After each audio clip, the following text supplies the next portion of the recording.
Adam here from I'm Not Lame, and with me recently getting back into the Pokemon trading card game, a lot of my time lately has been spent either practicing, playing the Pokemon trading card game online, username is I'm Not Lame if you want to go and add me, and also I've been looking at deck lists, deck strategies, and sort of some of the more advanced tactics and the meta game, just so I can prepare myself for when I get to that stage. At the minute I'm just playing with basic decks, basic cards, but I'm planning ahead already and looking at what cards I should try and get, what cards I should try and acquire, and what cards I need to build, the competitive metagame decks.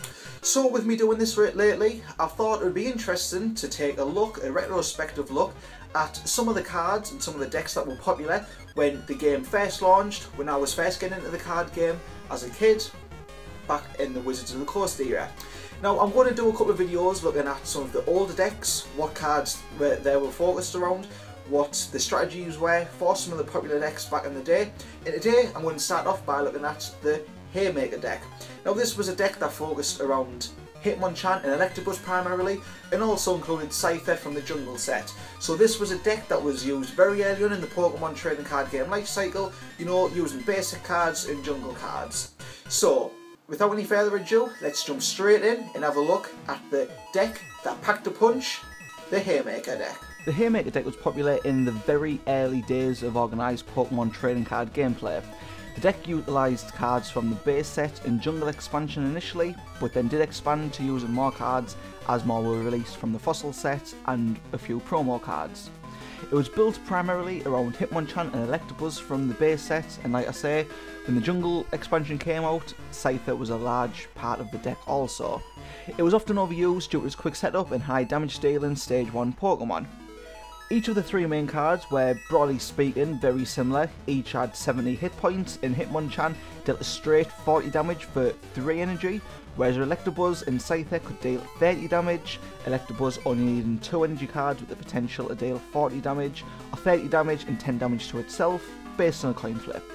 Cypher would deal 30 damage for 3 energy, and for the early turns of the game, Hitmonchan could even start dealing 20 damage for just 1 fighting energy. And Electabuzz could also deal 10 for 1 lightning energy with the potential to inflict paralysis, stalling an opponent's game. By turn 2, you could potentially be dealing 40 damage if you had 2 energy attached to Electabuzz. Using a double colourless energy, Cypher could also be dealing 30 damage from turn 2, and if the player used Sword Dance prior, this attack would then deal 60 damage, so a big, heavy hitter. Hitmonchan would take slightly longer to set up as he required 2 fighting energy and 1 energy of any type, so you couldn't use a double colourless to get him powered up straight away.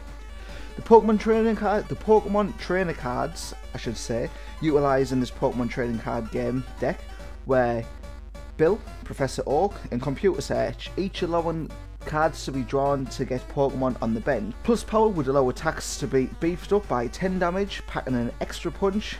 Get this? Haymaker, packing the punch, Hitmonchan's a boxer, yeah, whatever. To solve the opponent's setup, energy removal and super energy removal were used, and Item Finder would allow players to bring back used up trainers. Now, outside of the 3 core Pokemon cards used in the deck, sometimes they would be swapped out for the Mewtwo movie promo and a Magmar from Fossil. Again, both had 70 HP. Mewtwo could quickly set up its attack thanks to energy absorption for just 1 energy. 2 energy from the discard pile could be attached to Mewtwo, and Cyburn would then deal 40 damage for just 3 energy. Whereas Magmar could inflict 20 damage and inflict the opponent with poison for just 2 energy. Ultimately, cards from this deck were taken out of play as the deck was considered too powerful. It didn't lend much to outside strategy and restricted the game. Restricting these cards from play allowed the game to grow, and it was a more fun and full experience, allowing for players and people to explore new Pokemon cards, new strategies and new decks. Hitmonchan, Electabuzz and Cypher have all had reprints in the Platinum expansion, and Hitmonchan and Electabuzz were also printed as promo cards by Wizards of the Coast prior to them losing the license to print Pokemon cards, as a nice little send off to fans from the early days. You can see the entire deck list on screen now, and this pretty much sums up the Haymaker deck. So, what are your thoughts on this deck, guys? On the strategy? I'd love to hear from each and every one of you down in the comments below.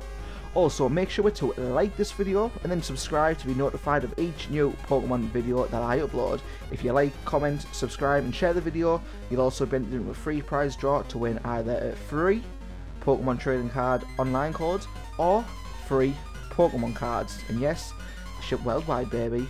I'm not lame, going global. But that's it for today, guys. Thank you very much for watching. I'll see all you Pokemon fans in the very next video. But for now, I am not lame is about to play Pokemon trading card game.